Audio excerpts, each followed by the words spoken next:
Rolling. Action. Hi, I'm Loretta Rose, and you have just entered into the hot spot at Spotlight Studios.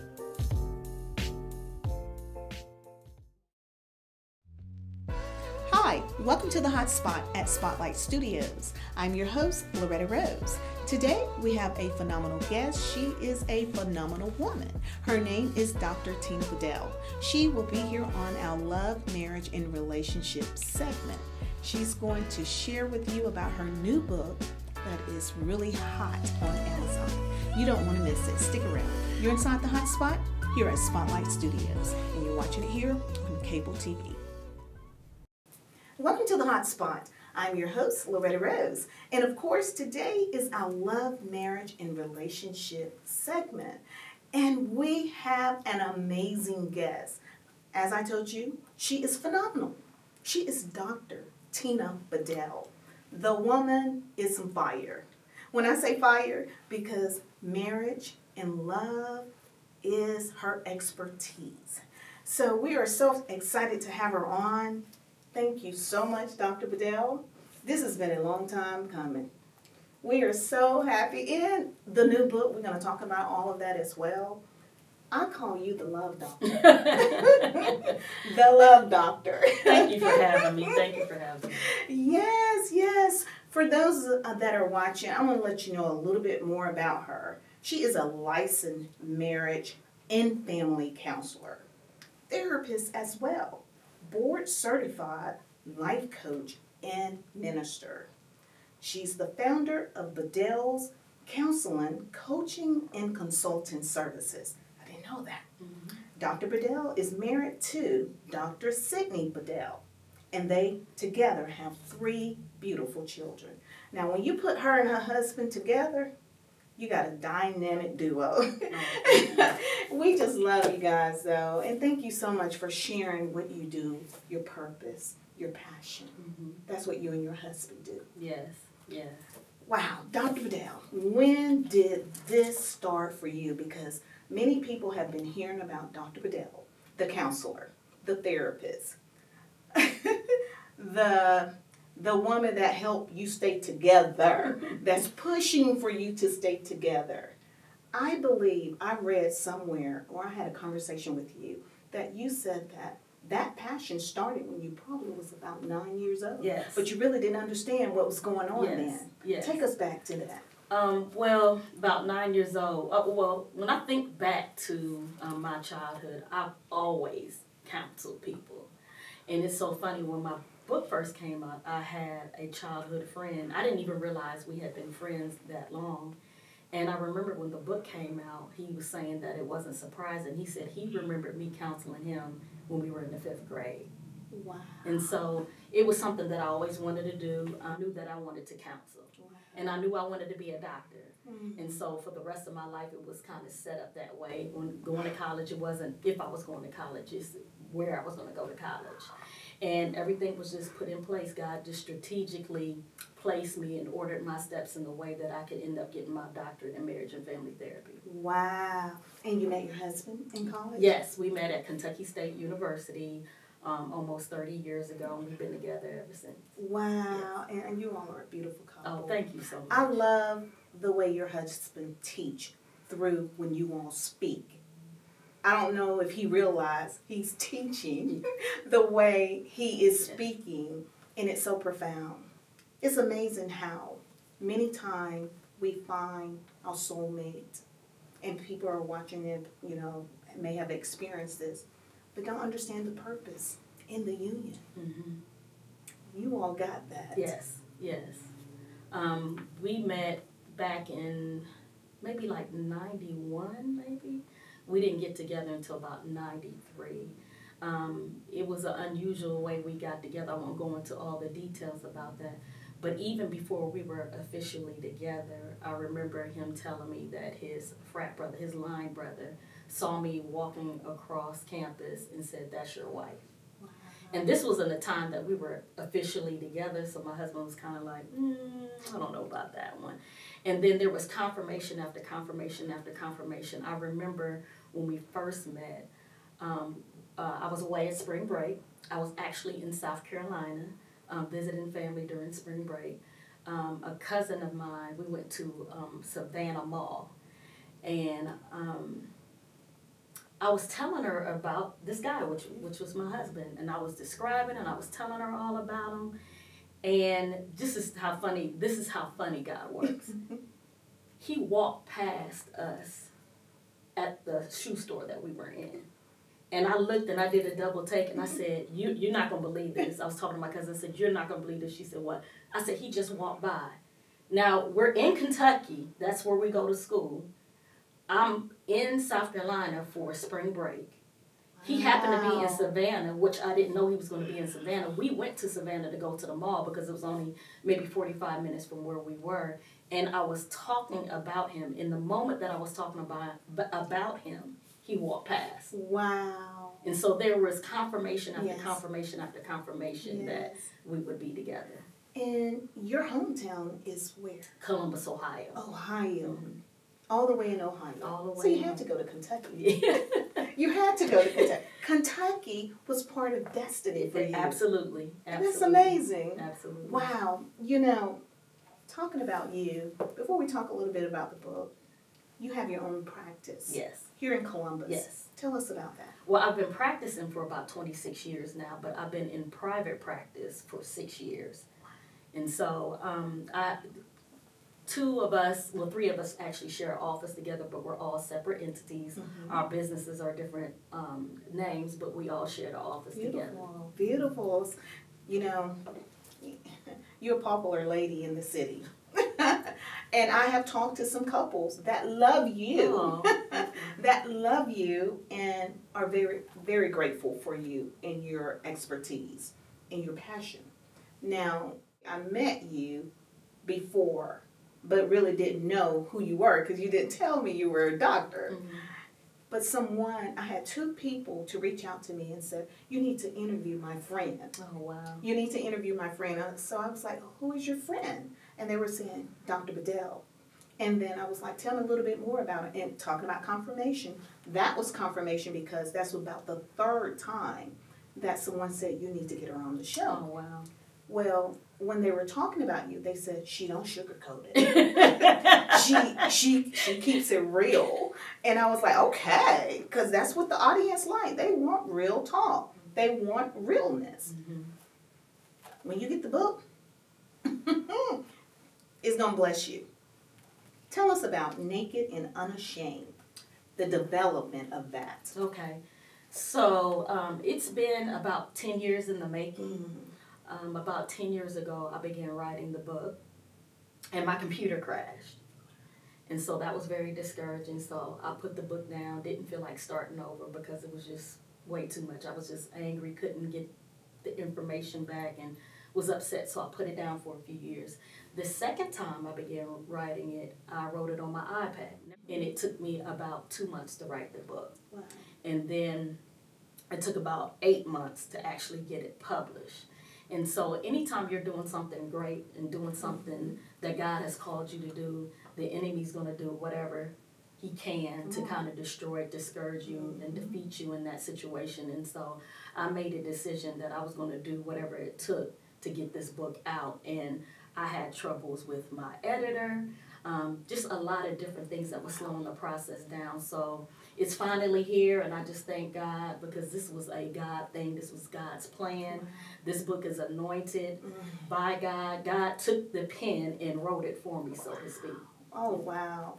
Wow. Well, we're excited to discuss a couple chapters. Okay. And I might add that our church, Faith Chapel Columbus, married couple groups, will be doing a book club on your book. And we're excited about it because of who you are. We know there is great substance in here, and this is going to bless so many people. I'm excited about it. We're going to take a break, and we're going to come back. And Dr. Bedell is going to tackle some questions that many of you may have. You're in the hot spot here on the hot spot, and you're watching it here on cable TV.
Welcome to the Hot Spot again. Thank you for joining us. Our special guest is Dr. Tina Bedell. We're just going to get right into it. The number one question that I get from women is about cheating. But you know what? Before I ask you that, women always asking, and that's, like I said, the number one question. Women want to know why men cheat. But women cheat too. Yeah, absolutely. I say it all the time. Absolutely. Women cheat too. So, from your expertise, from the expert, why do people have affairs? You know, what lead them? Because see, you're the doc. You counsel people. This is what you do. Why do they do that? What happens in the brain, or what happened? Is it something that they're unhappy about that makes them lead to go to that way? Or that's $1 million question. Well, first of all, let me say this. Women cheat almost as much as men. I remember when we first moved here approximately 13 years ago, and I was working at the Pastoral Institute.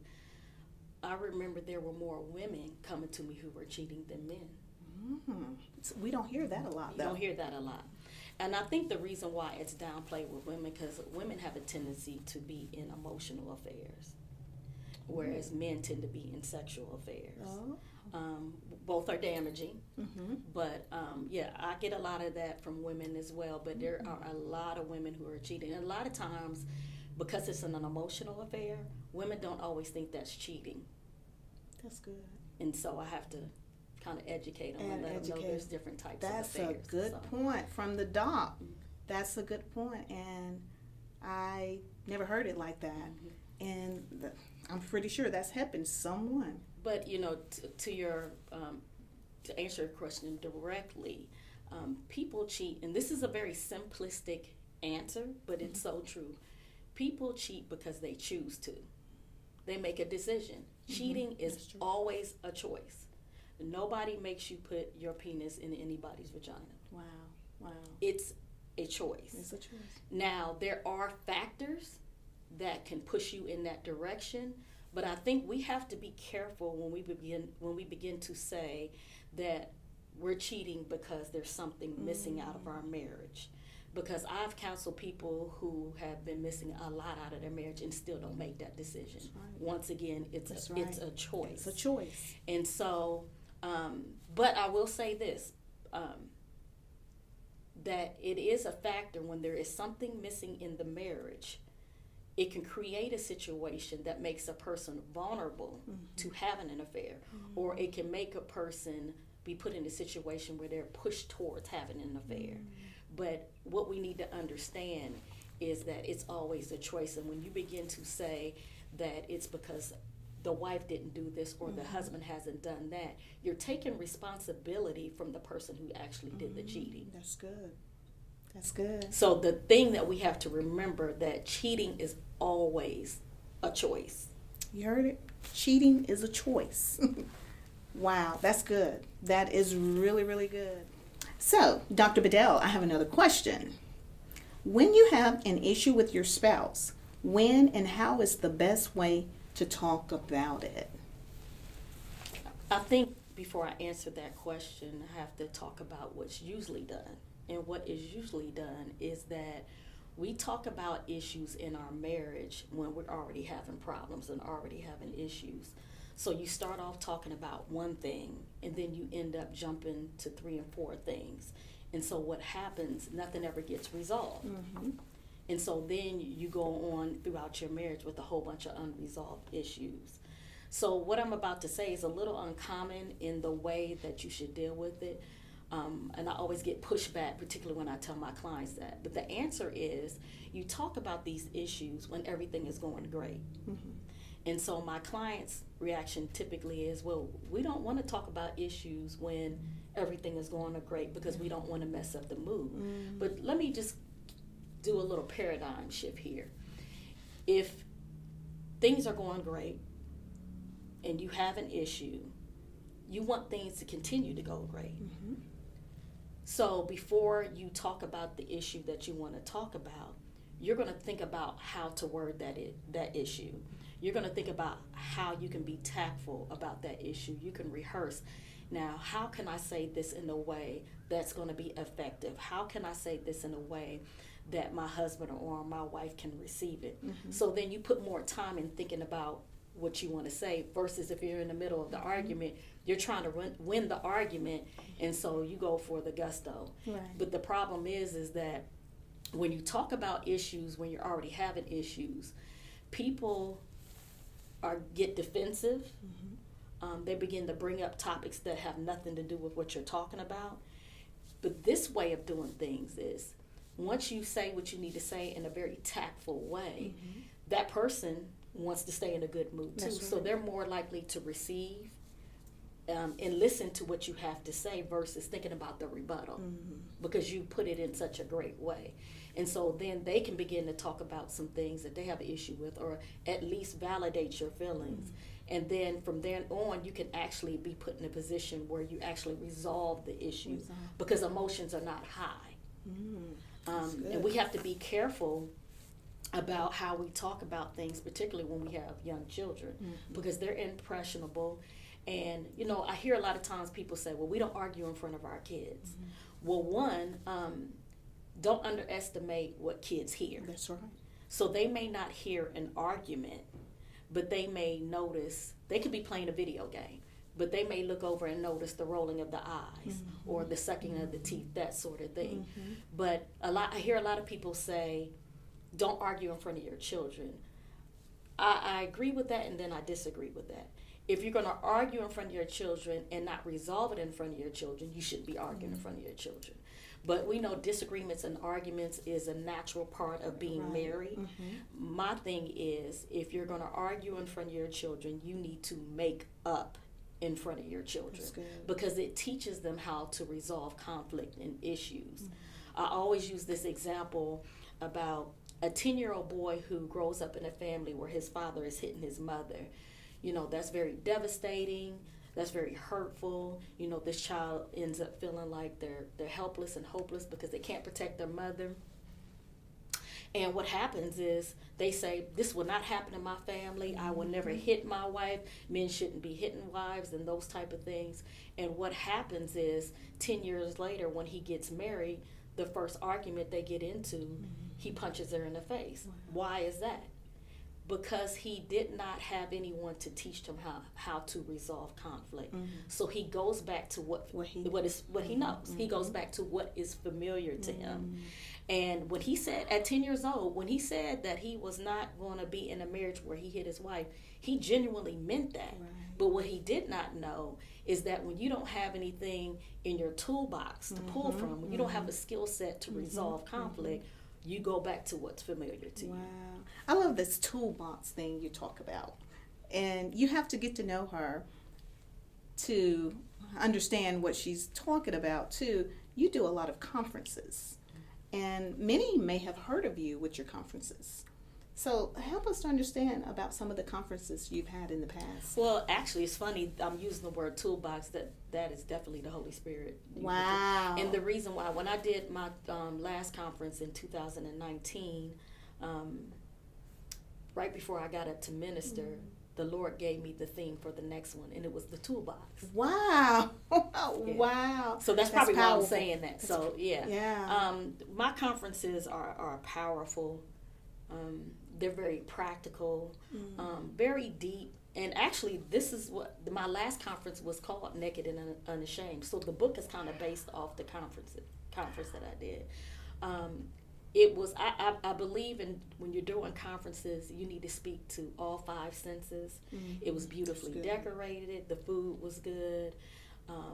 People heard some things that they had never heard, not just from me as the therapist and as the facilitator, but also from their spouse. I had them do a lot of things I had to do. One of the things I had them to do was they had to stare at each other for 5 minutes, look into each other's eyes for 5 minutes. It was very emotional. Oh, wow. A lot of people were crying. Wow. It started off, it's kind of awkward. And so it started off that they were kind of laughing because they couldn't say anything. They just had to look at each other. And after a while, people started crying. And so, you know, I Beautiful. instructed them that when they got home to begin to talk about what that was about, where that emotion was evoked from, and that sort of thing. So I do a lot Because of the different. cry or the tears represent some type of emotions. And typically those emotions represented some pain. Probably pain that had never been discussed, or pain that hadn't been resolved. And so I do a lot of practical things in my conferences, and so I look forward to the next one. Wasn't able to do it this year because of COVID, and because of the way that I do my conferences, I didn't want to do anything virtual. We'll have to see this year. I may do something virtual, but I'm going to do a lot of little things here, and then I'm going to do some master classes and that sort of thing. Wow. So, yeah. Before we go into a break, I want to ask you one more question. This one is regarding those that are aspiring to be married. I've talked to a lot of women, and there's a lot of women in waiting. A lot of women struggling with careers and wanting to commit. This question is for those who aspire to be married. What is your advice? Now, before you answer that, I was talking to my husband about how some women want to be married, but they feel like men don't want to commit. And my husband flipped it, and he said, some women don't want to commit. No, he said some professional women. He said some professional women don't want to commit. And I never looked at it that way, you know, because to be honest, there are some that feel like they're losing something. And I'm going to be honest, there are many women, entrepreneurs that I've spoken with that felt like if they got married, they're giving up everything. But no, that is not so. You and your husband are a prime example of two professionals, both doctors, demanding careers. You still make it work. Yes. So to answer I guess that's two questions. So I think for people who are aspiring to be married, particularly women, I think you have to prepare to be married. That's good. You have to prepare yourself to be married. When you think about all the things that we do in life, there is preparation. When we go get our license, there is preparation. When we go to school, there's preparation. And so it shouldn't be any different with marriage. That's good. We have to prepare. And so preparing, what does that look like? What does that mean? So that means if you come from a family where there is a pattern of divorce, you need to look at those marriages and identify where did they go wrong. Is it that your family believes that, looks at marriage and says, if it doesn't work, we'll just get a divorce? That's not the way that you should be looking at divorce. If you're a spiritual person, studying the scriptures about what it means to be a wife, what it means to be a husband, and begin to prepare yourself. Understanding the issues, having enough self-awareness to understand that you have issues and you need to take care of those issues, and get yourself in individual therapy and begin to work on those issues, because you cannot become a good wife or a good husband if you have all these issues, because there's nothing or no other relationship in the world that will make your issues come out like your marriage. And so you have to prepare. And a lot of times there are women who want real successful men. They want men who are CEOs or companies. They want lawyers, and they want these successful men. They want engineers, they want doctors, and all these type of things. And they don't have a lot going for themselves. Yeah, that's right. And so you haven't even finished high school, but you want a doctor. You need to be, if you want a successful man, you need to be at his level. That's good. It doesn't mean that if he's a doctor, you have to have a doctorate. It doesn't mean that. But you need to have some kind of degree. You need to be able to be intelligent. And let me clarify that. Just because you don't go to college does not mean that you're not intelligent. I know several people. I know a lot of people who have not attended college, and they're very intelligent. I would probably even say more intelligent than I am. But you have to be on a person's level in some kind of way for them to even be attracted to you. You know, looks is going to get you only so far. So far. Mm-hmm. And so if you're wanting all these things out of a man, if you want a man who's 6 feet, 230 pounds, all muscle, and you're having issues with your weight, he's not going to necessarily want to be with you. He understands that you don't take your health seriously or you don't take your appearance seriously. And so you just need to make sure that whatever you're asking for, you're able to provide the same thing. Wow, that's good. But in terms of professional women and not wanting to get married, I actually never heard that, but that makes sense. It makes sense to me. And I think what it is that women who are career driven don't want to be boggled down by the demands of being a wife. They don't want their independence to be taken away. And then the other part is they may want to have children later in life, or they may not want to have children at all because in their mind, their career is their child. And so not wanting to take away their freedom. And this may be their idea of, I don't want a husband telling me what to do. But if you're in a healthy marriage or a healthy relationship, that's not what it's about anyway. And so I think it's about independence. I think so women. too. And to be honest, some of the career women that I've had an opportunity to talk to off air, that is pretty much it, because they feel like that they're having to put everything on hold. But it worked well for me. Thank God. I found love young. I shared that with you. My husband and I, we grew together. So we started at ground zero, and he's very supportive. It works if you work it. And he's a great motivator for me. But it can work. I didn't have to give up all of my dreams because I was married.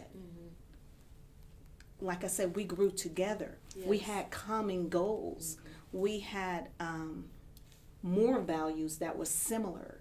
We had so many similarities that, like I said, we decided and we prayed to grow together as one. And it shows in and your marriage support too. one another. And I guess that's has been the blessing for me, for us, is that we wanted it God's way.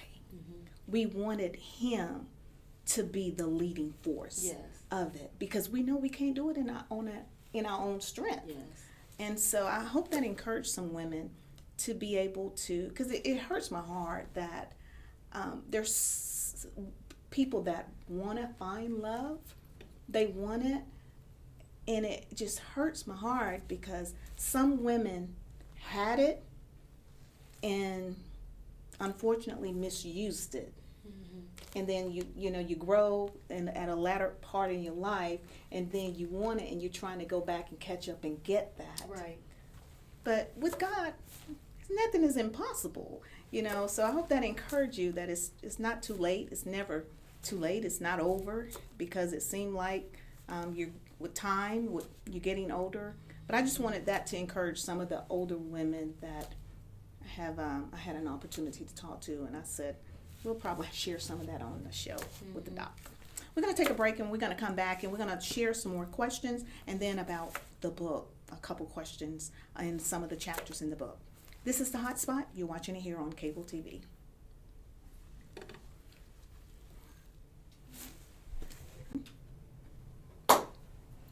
You're watching The Hot Spot here at Spotlight Studios. Our special guest is Dr. Tina Bedell. She's a counselor, therapist. Oh my gosh, she is so much more. So we're going to tackle some of the questions that we have here, and because this is her forte, this is what she does. And of course, the book, Naked and Unashamed, you got to get the book. It's on Amazon. Now, Dr. Bedell, we're going to get right into it because you're in the hot spot seat, okay? We're going to get right into it. What caused a lack of sex in a marriage? Well, there's a lot of things that cause a lack of sex. From a male standpoint, a lot of times it's medical issues. It can be medical issues on both sides, actually. but there are certain medications that make a man impotent and make him hard to have an erection, and he ends up with ED, erectile dysfunction. So that's one of the things. Past hurts can cause a lack of sex or a sexless marriage.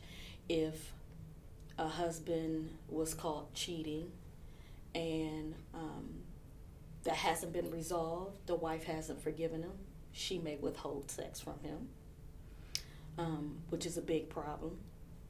Because the very thing that may have caused him to go out, of course, we talked about it being a choice, but a lot of times what I find in my practice is that sex was never a priority to the woman to begin with.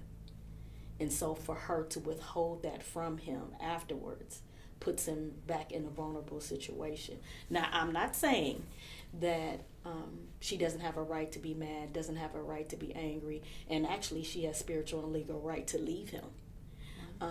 However, it would be better to actually work through that issue. If you really believe that there's love there, and you really believe that you have a good husband, it's worth fighting for.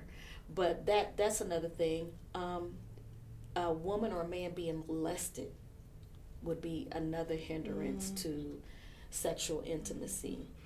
So, for example, if a woman has been molested and her husband has a high libido and he comes in the house and he starts touching her and taking her clothes off and that sort of thing, that may feel like a violation to her because she didn't consent to it. Just like she didn't consent to being molested. And, that's good. It's difficult because a man was like, but I'm your husband. I didn't do that to you. But people hold trauma in their body. And so sometimes if a wife could be at the stove making some soup or something, and a husband comes up around her and grabs her breast and catches her off guard, that feels like a violation. And so because she's had this trauma in her life, she attaches sex to being something repulsive. And so she may begin to withhold from her husband. It could be a husband being addicted to pornography. What happens with pornography is as you begin to watch it, and it actually becomes an addiction. It's like a rewiring of your brain. And so what happens is that you can only have an erection and actually have an orgasm through watching some kind of pornographic picture or video, but you can't experience that same thing with your wife. Wow. And so that causes problems as well. Another sexless marriage is if the husband is gay and he really doesn't like women. Wow. And that goes without saying. It could be some medical problems as it relates to a woman. There are some medical conditions a woman can have where her vagina is almost shut, and it causes sex to be very painful for her. It could be a lot of unresolved issues between husband and wife. They could be getting it from somewhere else, or for what a lot of women do is withholding because they're angry, withholding because there's some unresolved issues that have taken place in the marriage and she hasn't forgiven, so she's withholding sex. Someone maybe watching may have experienced some of that. You help families through things like that. Yes. Because I think a lot of time people may have those issues or may have encountered similar situation, but didn't know if there's help for them. Yes. And a lot of time, if they don't know what the issue is, how can they get past it, or how can they get through it? Yeah, that's a little difficult. If you go back to the pornography, there's a lot of shame that's associated with that. And so a lot of times the woman is thinking that the husband doesn't want her or that she's no longer attractive. And so, but the husband, the issue is that he's ashamed of what he's been doing. I'm not talking about somebody who watches pornography every once in a while, although addiction start somewhere. Start somewhere. And if you're married to someone, why would you need that anyway? Mm-hmm. But that's a whole nother topic. But it makes a wife feel like you're comparing her, and she doesn't stand against a woman who looks quote unquote perfect, even though we know that pornography is a bunch of acting and that sort of thing. But it can be very difficult. But there is help for it. But for men, pornography, it's difficult for them to express that that's an issue.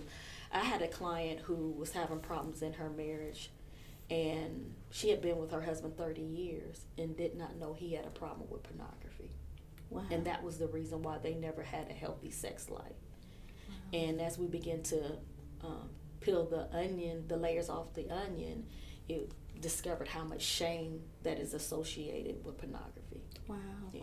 wow. Here's a question. Why do you think people get a divorce?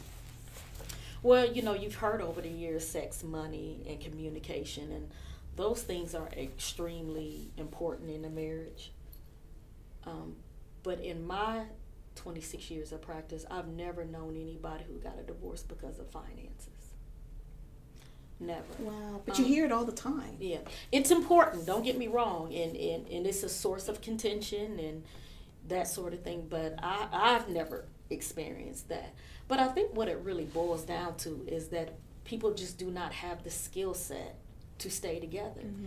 There are several people I know who are still in love and are not together, and then I know there's people who are together and no longer in love. That's true.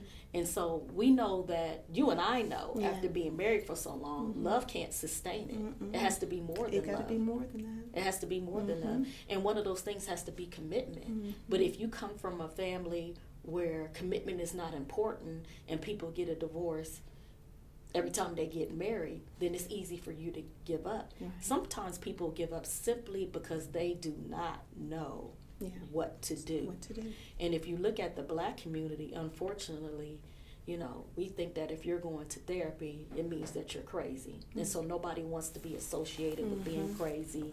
Nobody wants to be told that they need to be on medication and that sort of thing. But I am seeing a change in that trend. Good. With Black people more accepting of going to therapy and receiving those type of services. And when they come in, they realize it's not even what they thought it was. Wow. I can't prescribe medication, and I'm not big on medication. If you need it, you need it. Right. But I'm not pushing medication. I deal with people that have normal everyday problems. Wow. And a lot of times when they come in my office and they're like, "Oh my God, no, not the couch." And I'm like, well, don't think about what you see on TV. Nobody's about to lay on my couch. I have a couch because I'm a marriage therapist, and I want couples to be sitting together versus in separate chairs. That's right. And so, the stigma of therapy is starting to decrease. And so, if you come from a family where divorce is imminent, or you just don't know what to do, the thing is, go get some therapy. Just try it out. If you don't like it, you can quit. Right. If you find that the therapist you have you don't like, try another one. Yeah. But it's important. I think we all need some kind of therapy, some kind of wise counsel when you're married at some point in your marriage, whether it's with your pastor, whether it's with a licensed therapist. You need somebody who has the credentials or at least the grace to be able to speak into your marriage. Awesome. I love it. And you are an ordained minister as well. Yes. Well, I want to ask a couple of bites from the books. Okay. Now, for those of you that want to get the book, it's on Amazon, right? Yes. You got to get the book. I want to talk about chapter 2. Okay. Don't get naked in front of everyone. That's a chapter. Chapter 2. What does that mean, and what should the reader expect to get out of that chapter? Okay, so the book is called Naked and Unashamed. And so each chapter is titled, it's kind of like a play on words. Okay. So chapter 2, Don't Get Naked in Front of Everybody, really speaks to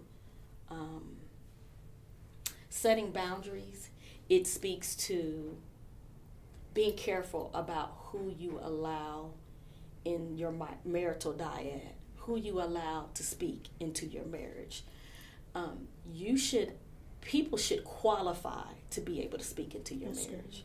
You have to be careful about who you get advice from, and there's certain qualifications I feel like people need to have. First of all, if you're married and you're needing marital advice, you need to get that from married people. You need to get that from married people. I repeat, you need to get that from married people. And not to say that every married couple is somebody that you need to get advice from, but I think that one of the things I think that makes me a great therapist is not only the fact that I went through several years of college to get the degree, but because I'm married myself. And there's a certain level of wisdom, knowledge, and understanding that comes with the natural part of understanding what it's like to be in a marriage. Wow. And so I think it's important that we're careful about receiving counsel from single people. Now, I say that with a caveat. When I first started my training, I was not married. I was probably a year before I got married. So I was seeing couples. But the flip side, the thing about that is that I was graced to do it. This was my calling. Right. So I already had, even though I wasn't married at the time, my husband and I had been together 4 years by that time, but God graced me to do it. He gave me an understanding of how to maneuver these clients from A to Z. And so we have to be careful about receiving counsel from somebody who doesn't even know what it's like to be married or can't even keep a relationship. The other thing is understanding that when you allow somebody to speak into your marriage, do they love both of you and your spouse? That's a good point. Because you don't need somebody to be in your amen corner. You don't need a yes man. You need somebody to say, sis, you were wrong. Get back to the house right now. You dead wrong. You shouldn't have been talking to your husband that way. You don't need somebody who's going to be the peanut gallery, like, girl, you better leave him. You know, somebody who genuinely loves the both of you all, so they can have an impartial way of dealing with you. You need somebody to tell you when you're wrong. You need someone that you can trust. You need someone that when you share information from them, you know it's not going to be repeated. And that's why people love you so much, and your clients as well, because that's how you are. Not only with that, with in your profession, but you are a sister in Christ to others, and you genuinely show that you care, and you love, and it comes across what you do and what you say. But I agree with you on that, because a lot of time people have lost marriages by listening to the wrong voices, or have families been divided because of listening to the wrong voices. So I agree with you on that. And let's go to chapter 4. You talk about patterns. I've heard you talk about this before. You talk about patterns and the root causes of problems in marriage. Can you explain that? I want to help the people with that. Okay. So no matter who's in a marriage, we all have patterns in the way that we deal with issues and conflict. We all do. The patterns may not be the same, but we all have the same pattern reoccurs every time we get into an argument, disagreement, or have an issue. Come on. Every single time. It's not one time we handle things this way and then the next time we handle things that way. It's the same pattern. And a lot of times people come to my office and they say, this is what happened this week. And they want me to help them resolve the issue. And I have to remind them that this issue is a symptom of a bigger problem. I can resolve this issue, but the bottom line is you're going to repeat this pattern in the next event or next situation. So just to give you an example, somebody's pattern may be husband comes home from work, wife nags him. When wife nags him, he shuts down. When he shuts down, she begins to follow him. When she follows him, he starts yelling at her. When he starts yelling at her, she cries, and then he leaves the house. Now, that may not be your pattern, that may not be my pattern, but that's just an example. Whether it is about him not taking the trash out, or it's a parenting issue, that same pattern will happen no matter what the situation is.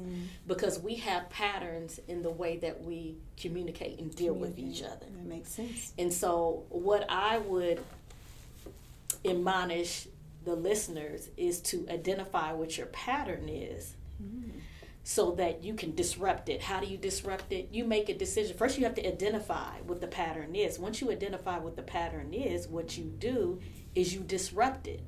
If you disrupt the pattern, if one person disrupts the pattern will not continue. Something else has to be done. In terms of the root cause, a lot of times we like to solve problems at a very surface level. We're trying to decide if we're going to my house or my in-laws' house for Christmas. And that seems to be around the holidays. That's a big issue. Where we're going to spend Christmas. The wife wants to spend Christmas with her family. The husband wants to spend Christmas with their family. And I can help them resolve that. But a lot of times it's not the root cause. And so when you're talking about the root cause, it's really deeper. It's the meaning behind maybe why the wife wants to spend time with her family versus the husband's family. And somebody said just because it's her family. But a lot of times it's deeper than that. So just to kind of give you an analogy, if there's weeds on the ground and you cut those weeds, what's going to happen? It's going to grow back up. Why? Because you haven't got it at the root. You have to solve problems at the root so that they don't come back up again. And what you'll find is couples keep having the same types of problems over and over and over. Why? Because they're trying to solve it at a surface level. And you have to solve it at a deeper level. That's good. And do you think because it was never dealt with that it carries on into other relationships? Yeah, yes, it carries on in that relationship, and it can carry on different relationships. You have to be mindful. You have to identify what it is. And this kind of goes back to just the title of my book, Naked and Unashamed. It's about being naked before your spouse, not just physically naked, but emotionally naked. And a lot of times we don't know the root causes because we're not self-aware and we're not digging deep to find out what that is. Good. And to be honest, for a lot of us, it's not comfortable to be naked in front of our spouse. We can take our clothes off in front of them. Some of us can't even do that. But being truthful. But being naked in our emotions is frightening for a lot of people. And so they may even know the root cause and not want to discuss it. You may have a problem with insecurity and jealousy. And so soon as you see your wife talking to another man, you saying, well, you're being inappropriate, you were talking to him too long. Instead of saying, first of all, recognizing that you have a problem with insecurity and jealousy and feeling comfortable enough with your spouse to be able to say, you know what, I was feeling a little insecure or jealous when you were talking to that guy over there, versus getting defensive, getting angry, and accusing her of something that she's not doing. Wow. We're going to do one more question, and before we get ready to wrap up, because you have to get the book. She has so much in this book. This last question, what does it mean to have mouth to soul resuscitation? Okay. So that goes back to a play of words, because that's the name of one of the chapters. Wow. Mouth to soul resuscitation? Yes. And so what it is this is about communication. It's about speaking into your spouse's life, or speaking and communicating in a way that speaks to their soul. It's about reviving your spouse, symbolically reviving your spouse in a way that they're not dead anymore. A lot of times we're dead we're emotionally dead in our marriages, And so we don't want to go deep in sharing our deepest thoughts and our feelings. We don't want to be vulnerable. And it's all about the way that we talk to our spouse that makes them feel comfortable and makes the environment conducive for them to want to be able to express those deepest thoughts and feelings. And so you can help your spouse to live by what you speak into their life. The Bible says death and life are in the power of the tongue. And you can take a dead situation and revive it just by the words that you use to your spouse. Using the words to build your spouse up, not to tear them down. Allowing yourself to be vulnerable so that they feel comfortable in being vulnerable themselves. So that's what that's about. Wow. So for those that want to get the book, it's on Amazon. And I believe when you get the book, you would like for them to leave a review. Yes. Please leave a review. Please. Yes, you should. And so the books can be purchased on Amazon, and I will be giving a signed copy from the show today. So one of the viewers can reach out to me and let me know that you want the book, and she's going to sign it, and it is yours.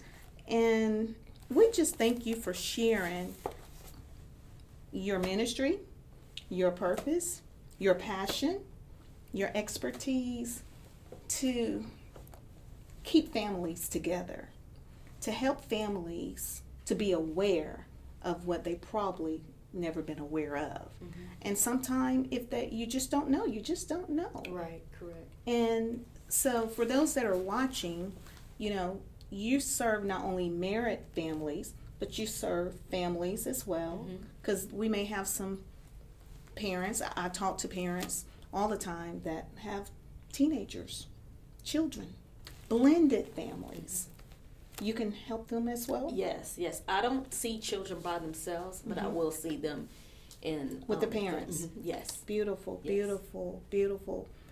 Because it's heartbreaking to see families and some divorced families as well. And it's a toll on the children. Absolutely. I think when you think about divorcing, I don't think that children should be the reason that you don't get a divorce, but I think like they should be a big factor when you make that decision. We understand and know that all couples are not going to stay together, and that's unfortunate because that's not God's will. However, there are some situations where it's necessary. If you have a spouse that is physically abusive, God is more concerned about your safety than He is about your marriage. That's good. When you have a spouse that has repeatedly committed adultery and doesn't seem to be remorseful, then it's time to go. Wow. It's time to go. Wow. I don't think that you need to give up without a fight, but there are some circumstances in which divorce is inevitable. And when you make that decision, you need to make it the easiest you can for the children, because a lot of times children feel like it's their fault. Yes. And so you have to do a good job at reassuring them that it's not, and you must put them in counseling immediately. Yes.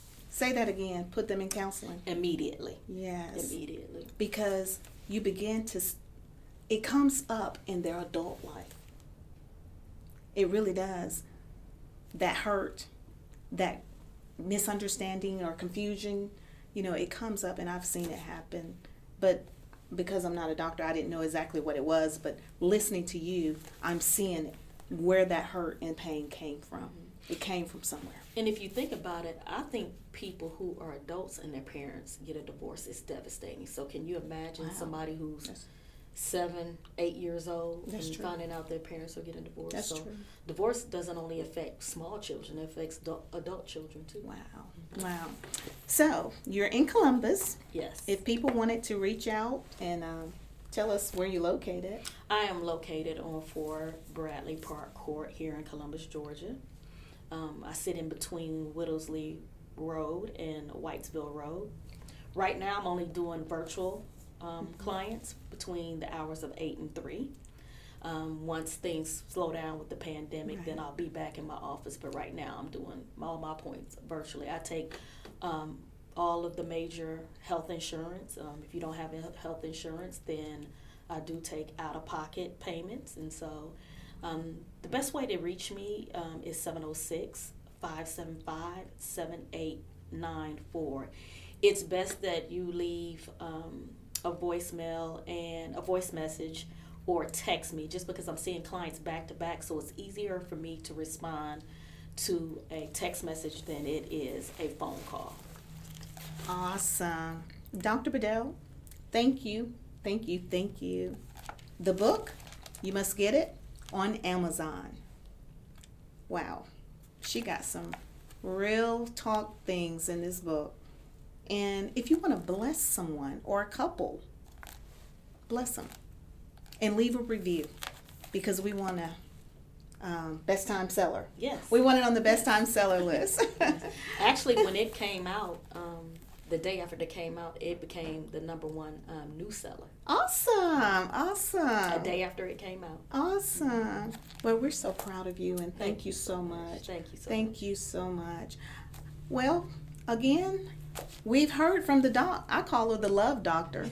And so when you go and see her, or if you talk to her, or if you see her on social media, she's going to talk about love and about helping you to stay together, or helping you to be empowered with who you've been created to be.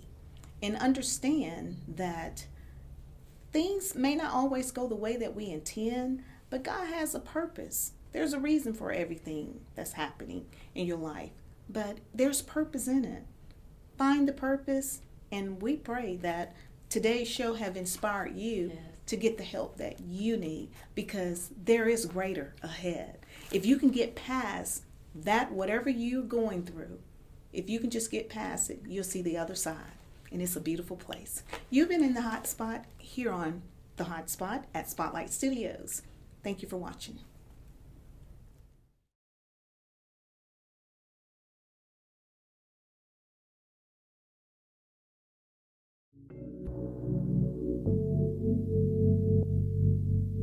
This is too long, my brother.